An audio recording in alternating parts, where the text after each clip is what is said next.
One more public announcement. If you enjoyed last series, the I Love My Church series, there's still t-shirt orders being taken. So if you didn't get a chance to order your t-shirts, please do so today, or let me know here in the next few days, and I'll be sure to get that order in, and we'll get those t-shirts coming your way very shortly.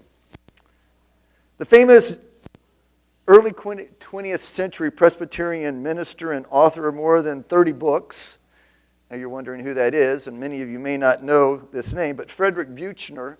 Frederick was pretty famous in the early 1900s.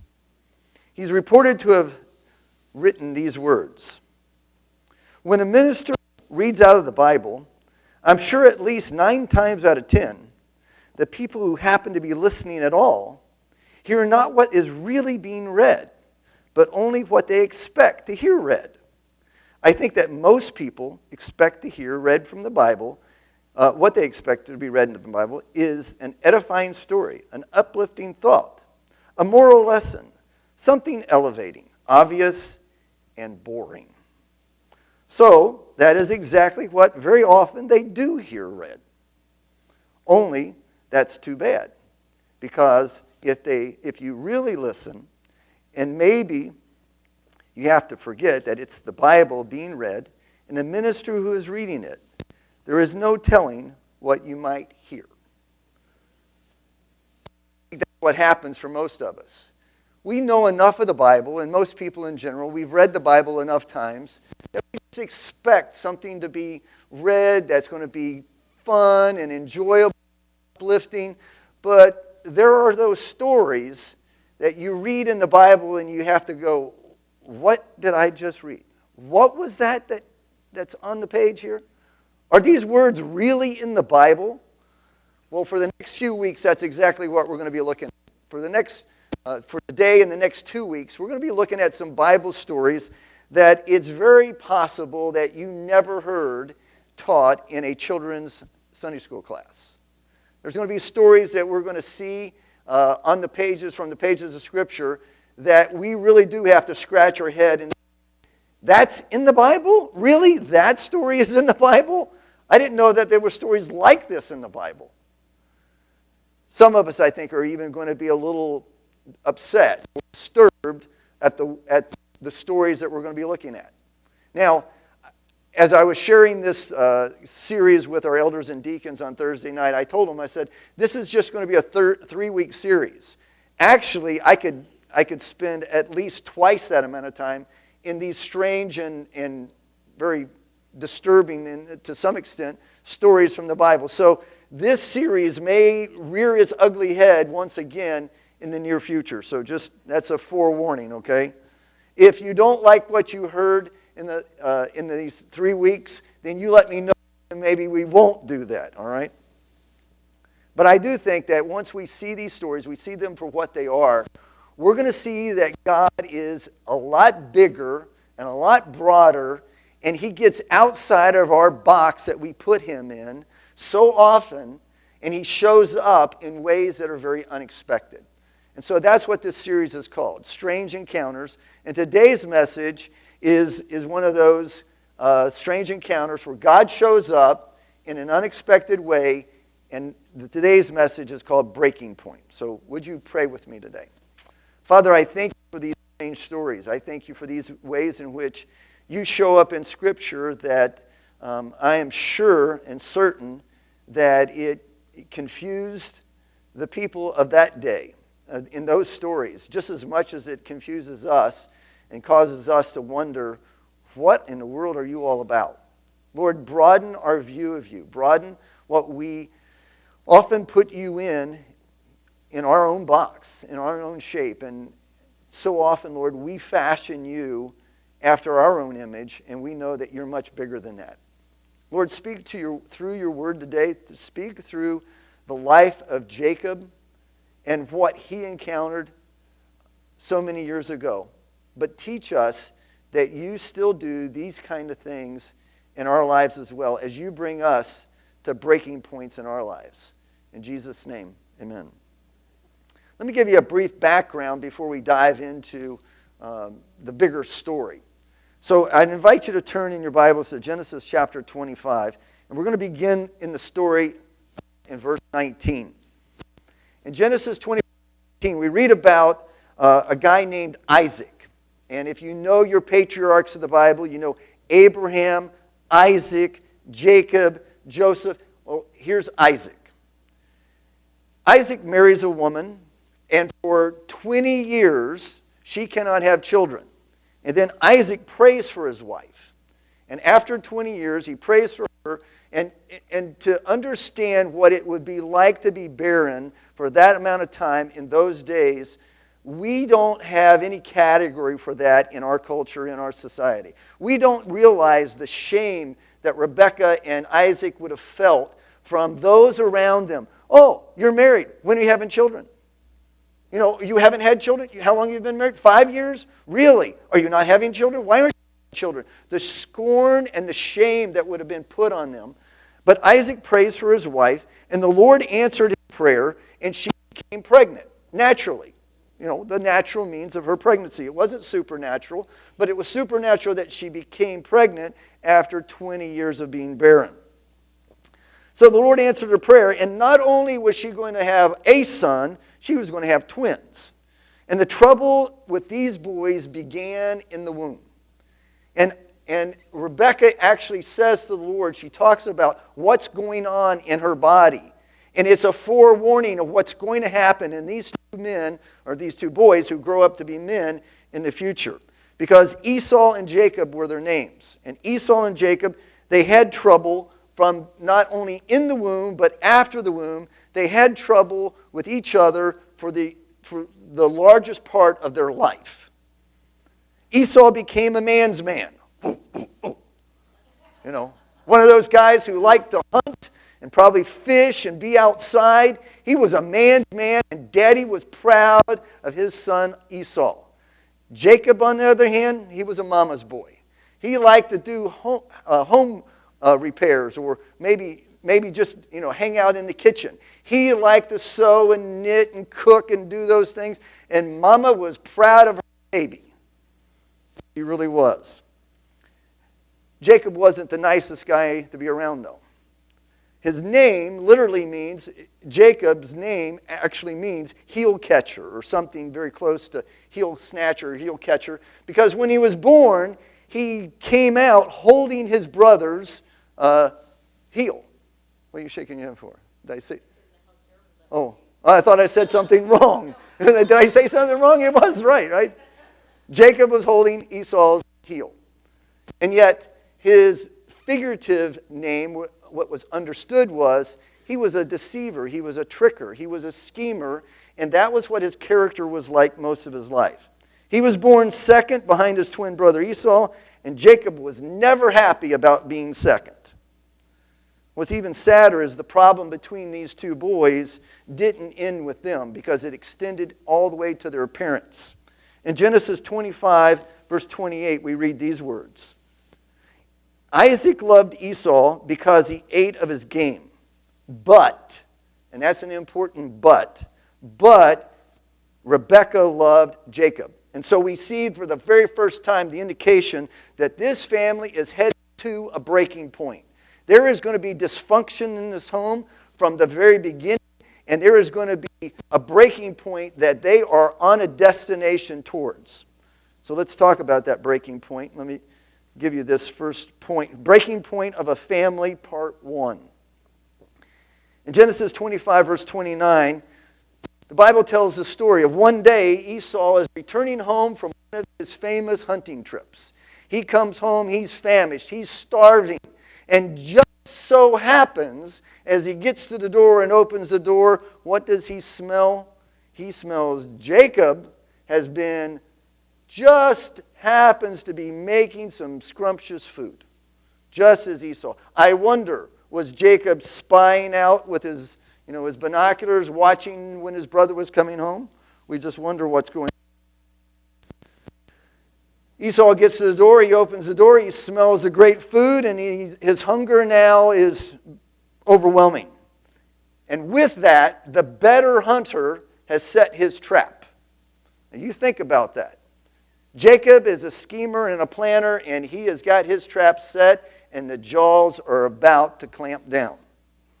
More than anything, Jacob has had his sights on his older brother's birthright for some time now.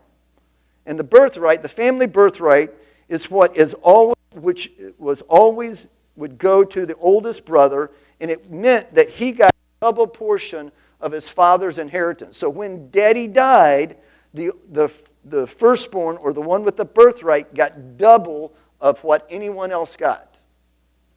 And that's what Jacob had his heart set on. Esau wanted to eat, Jacob wanted the birthright.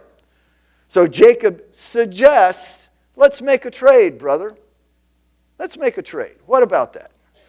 So Esau reasons, why not? What's a birthright going to do when I'm going to starve myself to death here? Give me some of that food.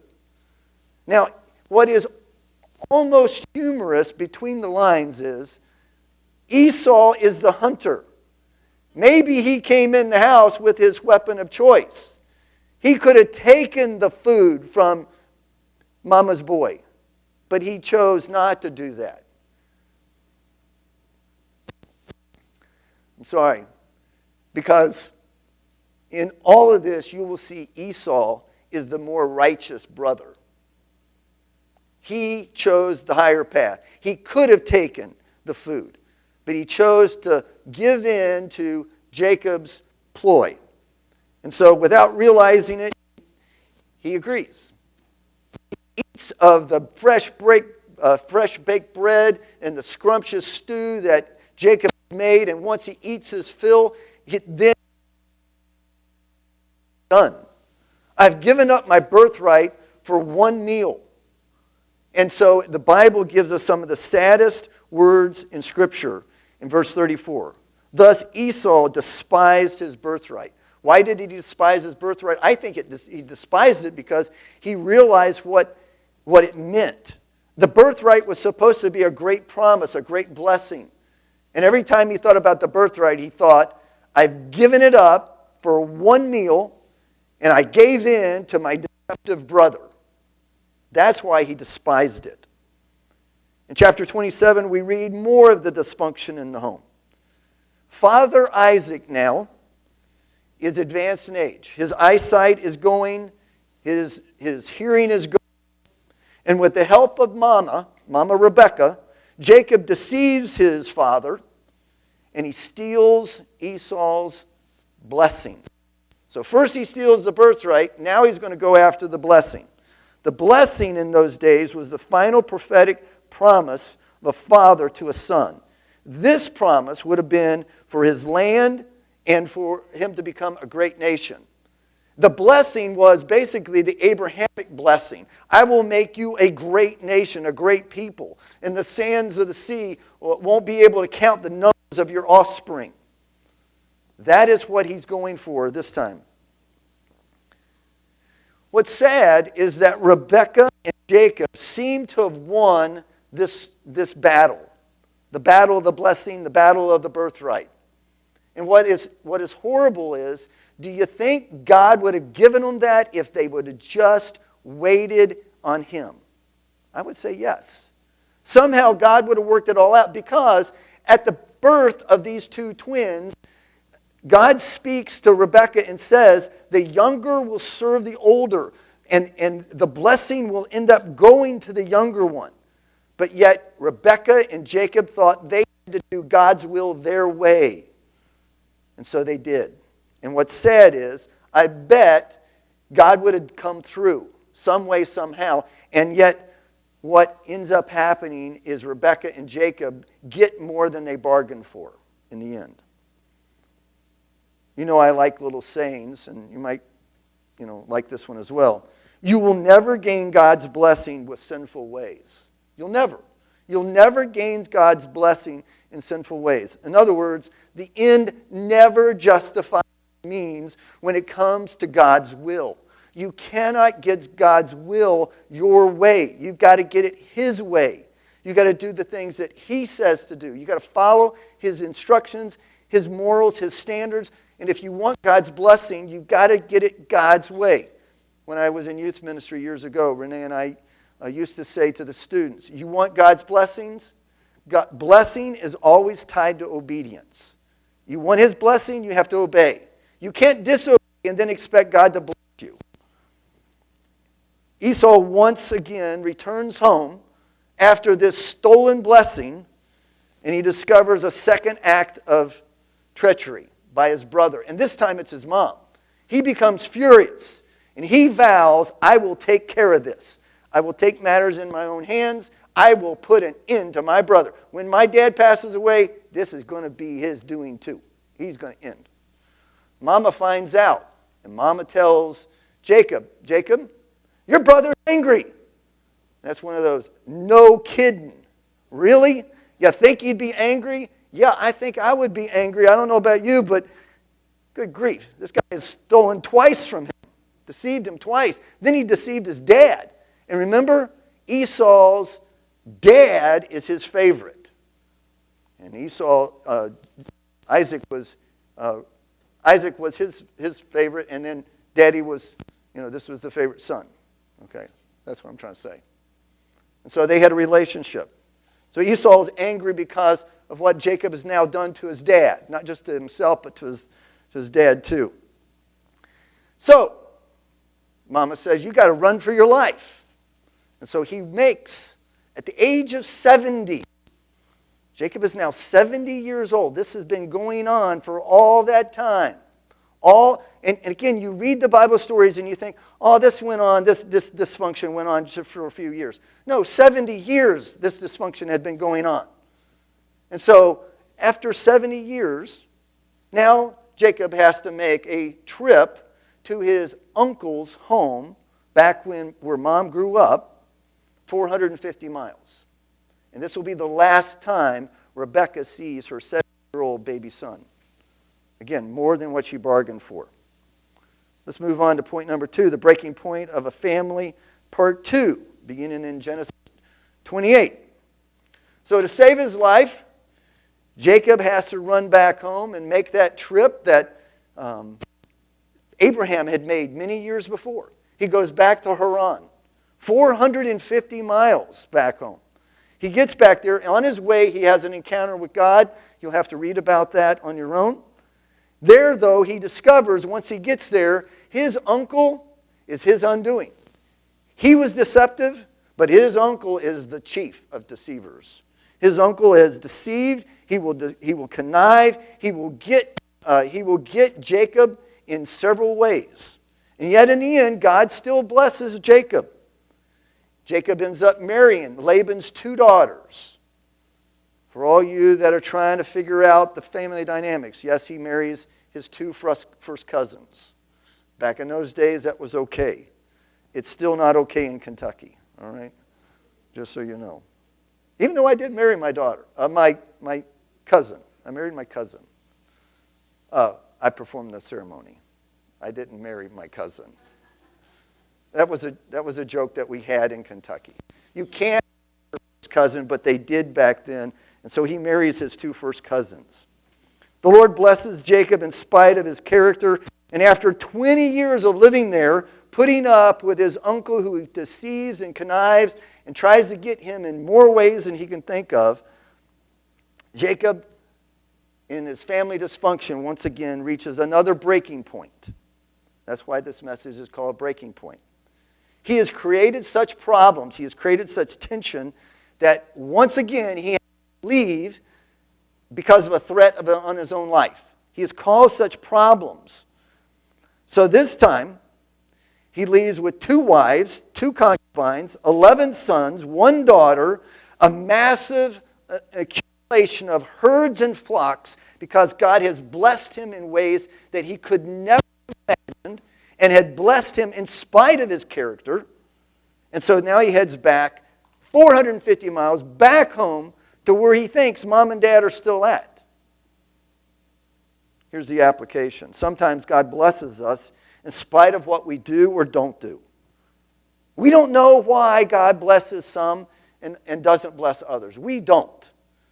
And at other times, what we think is his blessing really is not his blessing. You ever thought about that? Sometimes we think God has blessed us, And then we start really digging in and saying, you know what? That blessing is really not a blessing. That blessing is more like a curse. That's where Jacob is going to find out. Which brings me to point number 3, which is the breaking point of a man.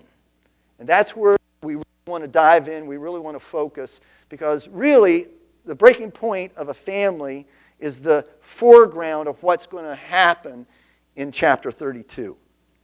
The breaking point of a man.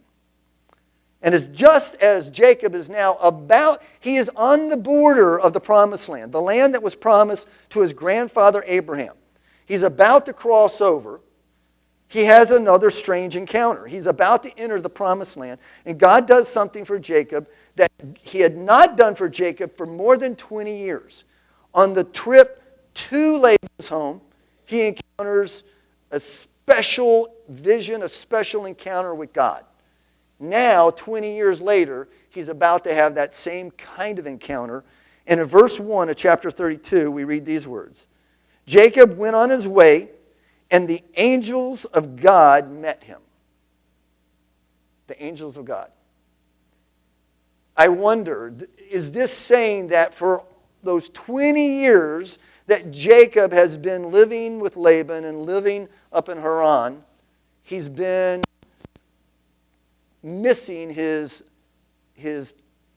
presence, God's presence in his life? I wonder if that's what is being said. Because now the angels, plural, of God come alongside of him. And so now Jacob realizes what he's been missing. For 20 years he's been missing God, yet God has been working in ways that he's not really acknowledged. Now he has to acknowledge God is here, and he's here in force. The angels of God are here. That's pretty amazing. But then he gets to thinking, that had to be incredibly encouraging, wouldn't you think? After 20 years of missing the presence of God, now he's about to go back to mom and dad, what he thinks is mom and dad, and God's angels show up, reminding him God had not forsaken him during this 20-year sabbatical that he had had, which was really not a sabbatical. It was really, a runaway. That's what he had been. But Jacob begins thinking, as great a blessing as it is to have the angels of God around him and all his accumulated wealth, he begins thinking, what if my brother finds out I'm coming? Will Esau remember what I did to him? Will Esau remember how I'd stolen his birthright and stolen his blessing? Will he remember that? Yeah, I bet he will. I don't think his memory is that short. 20 years is not that long to remember something like that. And Jacob begins to worry. He knows that his brother's not going to forget, and his brother definitely won't forgive. Because he remembered 20 years ago, he had to run for his life, and that wasn't just figurative speaking.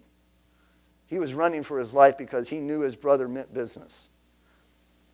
Was it too much to ask God, can you kind of help Esau have a memory lapse? No, that's not going to happen. No, he realizes that's not going to happen. Because for the first time, Jacob now understood the pain, the agony, and what it felt like to be deceived and tricked by a family member. Because Laban had done that to him. He knew the sting of being betrayed by a family member. Someone that he could have loved and trusted and had had that love and trust relationship. And he knew what it felt like. No, Esau's not going to forget. And no, he's not going to forgive. And I don't know what I'm going to do. So, what happens? In a proactive tactic, Jacob decides he's going to send messengers to his brother. I know what I'll do, Jacob says. I will head this off beforehand. I will send messengers to Esau and let him know I'm coming. That way it'll prepare his heart. Maybe it'll soften his heart, he thinks. But then those messengers return. Yes, we have met your brother. Let's give you the bad news now. The good news is he's still alive. And the bad news is, verse 6, 32, verse 6. And the messenger returned to Jacob, saying, we came to brother Esau. Yeah, he's still alive. And he's coming out to meet you. Yeah, that sounds good, but you got to finish the sentence. And there are 400 men with him.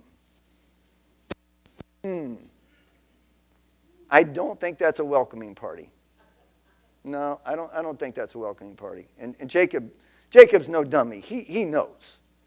400 men, Esau's coming to do business. He's coming to take care of a debt that has been unpaid for quite some time.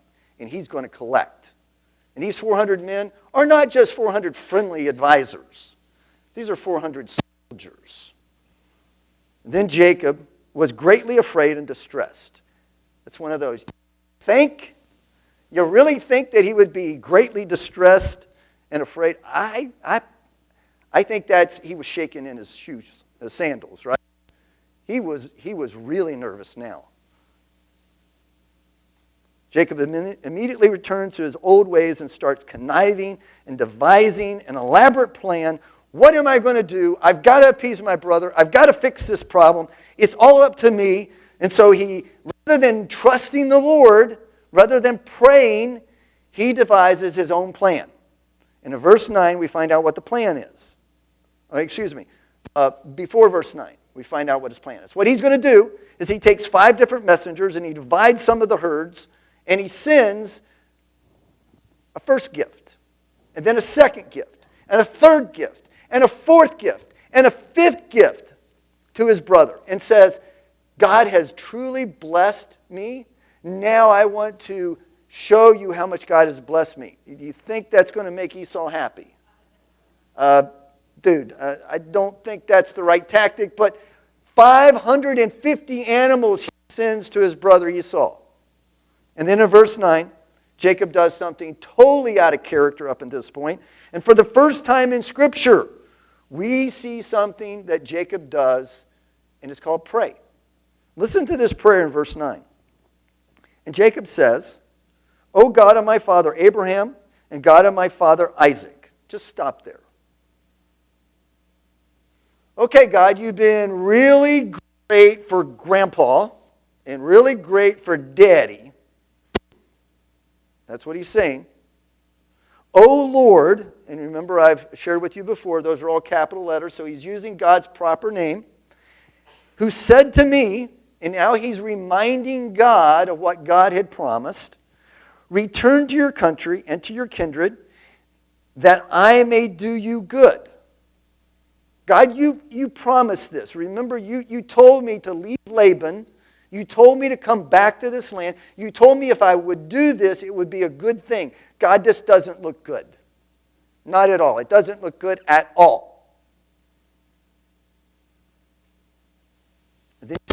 I am not worthy. For the first time, Jacob hits his knees, figuratively. He hits his bottom. He's hit his breaking point. I am not worthy, Lord, of the least of all the deeds of steadfast love and all the faithfulness that you have shown to your servant. For the first time, he acknowledges God has been the one behind all his blessing, behind all his stuff. It has not been his stealing of the birthright. It has not been his stealing of the blessing. It has been God all along. For the first time, he acknowledges that. Then he says this, I crossed this Jordan. He's at the bank of the Jordan River, about to cross into the Promised Land. He says, 20 years ago, I came here, and all I had was my staff. That's all I had. Now look what I have. And it's because of you, not because of me. And now I have become 2 camps. Because what he did is, what his plan was, he was going to divide his camp. He divided his 2 wives and their children, and he divided the herds and the servants, and he divided everything. That was a big plan. And now he says, I understand that this big conglomeration that I'm CEO over is not because of me, it's because of you.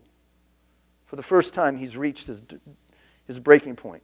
Then he says, please deliver me from the hand of my brother, Oh, by the way, God, if you've forgotten who that was, from the hand of Esau. For I fear him. He may come and attack me. And the mothers of the children. God, if you can't have compassion on me, how about at least on the moms and the babies? Can you not just save us for the mothers and the children? But you have said, again, he's reminding God, I will surely do you good and make your offspring as the sand of the sea, which cannot be numbered for multitude. That was the exact promise that he had promised Abraham. And now he's reminding God, God, you promised. And I don't think he's doing that sarcastically or in jest. He's reminding God, God, I know you haven't forgotten me, and I know you haven't forgotten your promises. This doesn't look good on the surface, but can you do something incredible and amazing? Because 400 men and women and children and my servants, and they are not warriors, and I know what Esau's like, we don't stand a chance. No one is going to get out of this. This is going to be a slaughter. It's going to be a massacre. God, please intervene. Now that's a pretty good prayer. I don't know about you, but it's humbling. It's acknowledging who God is. It's acknowledging what God has done. He's asking God to do something that he can't do for himself. That's what prayer is really all about. But then in verse 13 through 21, Jacob goes right back to doing the things he's always done the same way. He starts manipulating the situation. He divides the camp. He sends those gifts of those 500 animals to appease his brother. And Jacob's plan is that when Esau and those 400 guys come, he's going to see one group and he's going to attack those, and the other group can run away. They can escape. That's his plan. That's the way he's thinking. Now, what he wasn't thinking was, wait a minute, 400 guys on horseback, no one's getting away. He didn't think that. So that night, though, God has another plan. And while Jacob is all alone, all by himself, because he sent one group of the children and the camp on one side and another group over here, Jacob gets alone. I love this saying. This week I was reading an Audible book. It does not ever matter who you sleep with, you're always sleeping with yourself. You're always sleeping by yourself.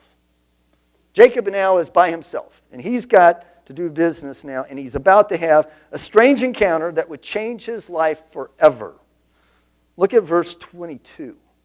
Chapter 32, verse 22. And Jacob was alone, and a man, you might want to underline that, a man wrestled with him until the breaking of the day. And when the man saw that he did not prevail against Jacob, in other words, the prevailing there is Jacob didn't give in or give up. All right? So he touched his hip socket. And that is, the man touched Jacob's hip socket. And Jacob's hip was put out of joint as he wrestled with him. And yet still, Jacob didn't give in or give up. Then the man said, let me go, for the day is broken. But Jacob said, I will not let you go unless you bless me. That all happened years before. He wanted the blessing so much, he was willing to do anything. Now he's willing to sacrifice his own body. He's in pain, he's in agony, he's hurting beyond imagination. And he says, I will not let go unless you bless me. And the man, said to Jacob, what is your name? Now that sounds kind of a strange. They're in the middle of hand-to-hand combat. And the man says, what is your name? He says, Jacob. Then the man said, your name shall no longer be called Jacob, but Israel. For you have striven with God and with men, and have prevailed. You've overcome. That's what he's talking about. Then Jacob asked him, please, tell me your name.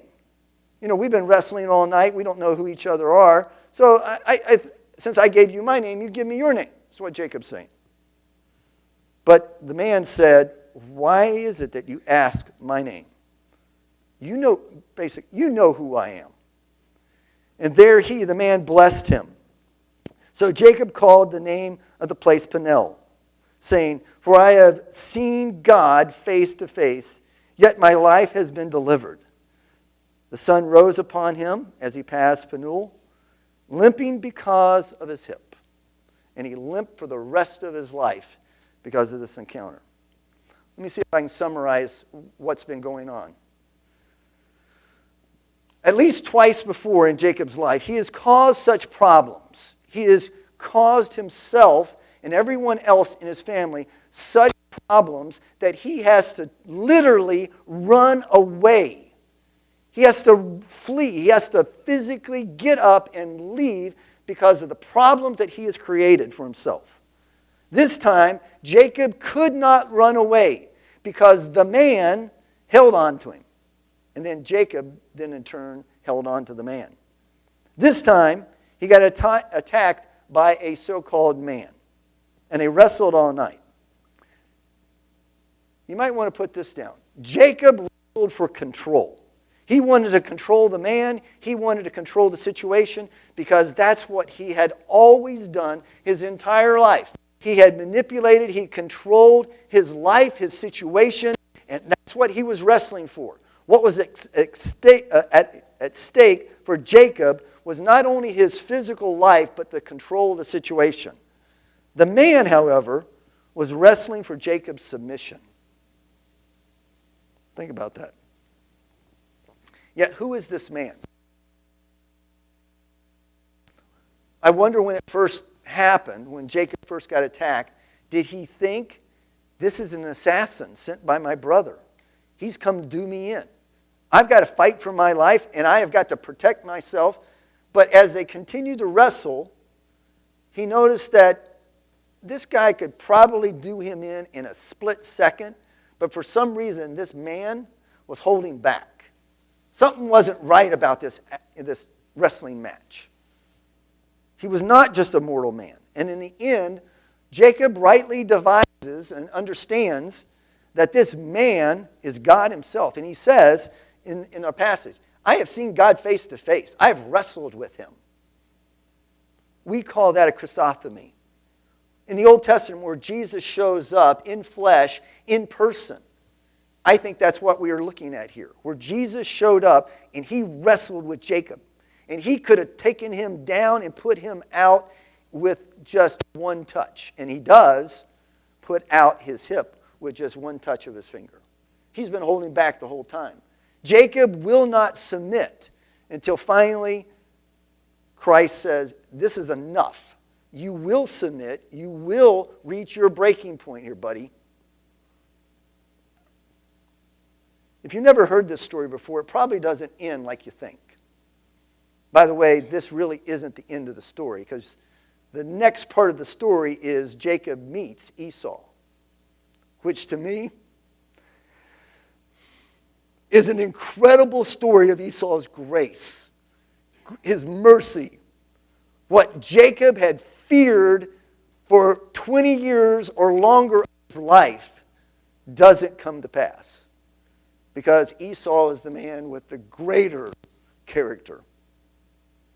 You'll have to read that for yourself. But it doesn't end like we imagine. We would imagine, like Buechner would say, this would have been a nice, friendly story filled with fluffy clouds and happy trees. And rainbows. We would expect that, right? But it doesn't end that way. It ends up with Jacob wrestling and being confronted with something. Three things I want to point out that happened in this wrestling match with God. First, God broke Jacob. Jacob had been standing at the river of Jabbok, which is another name for the Jordan. He's on the edge of the promised land. He's all alone. And out of nowhere, he gets attacked by someone that he doesn't know who it is. They wrestle all night. Jacob, again, is fighting for control. And this man is fighting for his submission. But then clearly the character of the man shows up. And Jacob begins to realize who he's really wrestling with and what's really going on. And then he sees that when he won't submit, this man is going to make him submit. And he touches him in an instant, and his life has changed. He'll limp for the rest of his life. Let me give you an application with this. God answered Jacob's prayer. He told him that he would do him good. He told that it would be a blessing if he came home. But what happened was he physically attacked him and literally brought him to his knees. Brought Jacob to his knees. An odd response, wouldn't you say? That's not what God is supposed to do. When we pray for a blessing, God is supposed to bless. He's not supposed to do these kind of things. God often does that in our own lives. Now, I'm not saying that he physically attacks us. I'm not saying that. Although that could still happen. All right? But when we reach our breaking point, God shows up. And he shows up often in ways that are unexpected and unexplained and clearly different than what we would have imagined. Often God will make things not better, but worse before they become better. And that's exactly what he did with Jacob. He made things worse. Jacob went to himself. He was by himself, and he was skipping and jumping and running. But after he met God, now he's limping. No more jumping for him. No more marathons, no more running. No, now he's limping. He made it worse. And often that's exactly what God will do for us. He will make things worse before he can make them better. Often he weakens us to bring us to our knees so that he can lift us up. So we can then turn to him and say, it was not me, it was not my plan, it was his plan. Then he does something else to Jacob. The second thing is, he brings us to a time of honest confession. So second, Jacob has to confess his identity.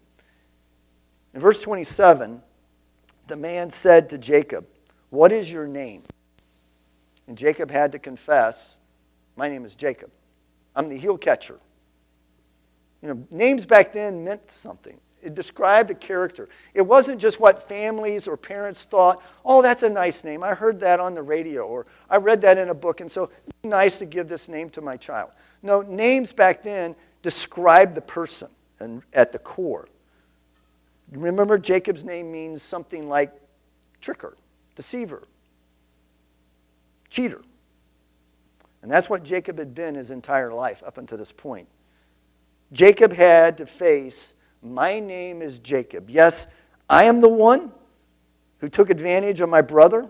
I'm the one that tricked him into giving up his birthright. I'm the one who tricked with the help of my mom to steal the blessing. I have done the same thing to my uncle Laban. This has been who I have been my entire life. My name is Jacob," he says. And for the first time in his life, someone is going to hold Jacob accountable for his life. For the first time, Jacob is going to see himself not in a mirror. No, he's going to see himself in the eyes of God. Because a mirror, we can deceive ourselves what that mirror looks like, what we look like in that mirror. Now Jacob is seeing himself as God sees him, for who he really is. And Jacob wasn't too comfortable with this. Like many of us, we're not too comfortable when we see ourselves as God sees us. Right? Or is that just me that feels that way? God's going to hold him accountable for what he had done and what he had been. And here's what happens. When we truly are broken, when we reach our breaking point, when we feel like we can't get any lower, God is there. God is there not just for the situation, but for our soul. He is fighting for who we are, spirit, body, and soul. He cares for us in the whole situation. Not just for the surface, not just for the outcome of the situation. He is fighting for us soul and spirit. And that's what he did for Jacob. Jacob thought that he couldn't get any lower, and he was reminded, "No, your brother's coming with 400 soldiers." I don't know if any of us have reached that point in our lives. He was afraid he was going to lose everything. He was going to lose his life. He was going to lose his wife, his concubines, his children, his herds. He was going to lose it all the next morning. And then God shows up and says, "What is your name? You're worried about all this stuff. Don't worry about this stuff. Who are you? Who are you, Jacob? Who are you? What have you been doing? I am fighting for you, not all this stuff. So Jacob has this encounter. And each of us, when we face our breaking point, we have to face who we are, the choices we've made, what's going on in our private moments of our lives with just us and God. We have to face those moments, and God will be there. And the third thing happens here is Jacob is given a new name. In verse 28 it says, "Your name shall no longer be called Jacob, but Israel, because you have striven or struggled," and that's what Israel means, one who has struggled with God or striven with God, "and with men, and have prevailed." You've won the victory. All this stuff that you've tried to win, now you've really won because the way in which you've done it. He's given a new name. He's given a new identity. His name will now be Israel because he's striven with God. Suddenly Jacob, who's been pursuing his own happiness, his own way, by his own intellect and his own system of understanding things, has to say, "I surrender. God, it's you. It's not me anymore. I got to let you have it. I got to let you have everything. And not just everything, I got to let you have me." He has that breaking point. And suddenly, the promises of his grandfather are on him. And he realizes it. He's going to become the father of many nations, a great nation. He's going to be the one that will carry on the promise of Abraham. He will be the one that these 11 sons, actually there will be another one born in the promised land named Benjamin that's not yet been born, but those 11 sons and the 12th will be born. They will become the 12 tribes of Israel because of his encounter right here. This will change his life. Because of Jacob's strange encounter, his life was going to be different from this point forward. Just like when we have these strange encounters with God, our life changes. Jacob thought he had been living the American dream, I guess the ancient world dream. He had life by its tail. And yet he realized that God is the one that had it.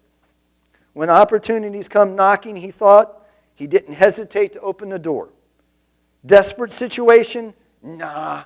Jacob said, "I've got this. I don't need anyone's help. I'll figure it out on my own. I'll get the birthright. I'll get the blessing." Oh, by the way, the blessing, I got that figured out. I can get that from Dad. I can lie my way, deceive my way, trick my way. I can get what I need to get. That's what Jacob had been. Oh, God, Uncle, you're going to give me the wrong woman? You know, I wanted the second one. I didn't want the first one. Oh, you think you got me? Oh, I'll get you back. That was Jacob. That was his life. That's what he had been. He had tried to do God's way, his way, God's will, his way, and each more and more trouble. And I'm not saying, just so you're clear, I'm not saying we shouldn't do our part, but we can't do God's part our way. We've got to do our part God's way. Jacob had never done his part God's way. He had always done it his way. It's perfectly fine to work and do what God wants us to do and help our own situation. But we do that God's way, not our way.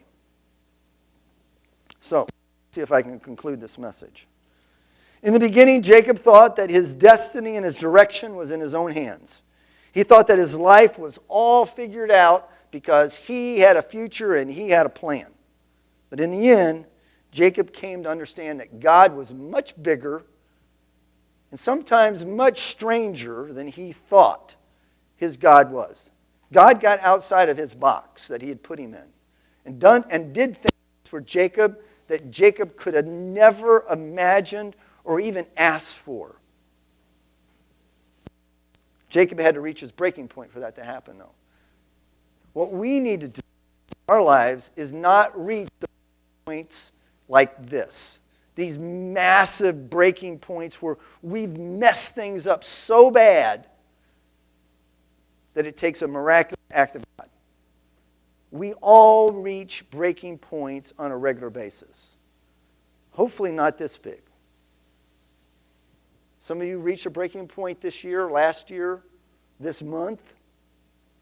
I have. There have been some breaking points that, okay, I had to kind of face who I was and the situation and say, well, okay, it's yours and not mine. I hope you face those. I would never want you to face the kind of breaking point that Jacob has faced in our story. But when we reach that point in our life, God is there.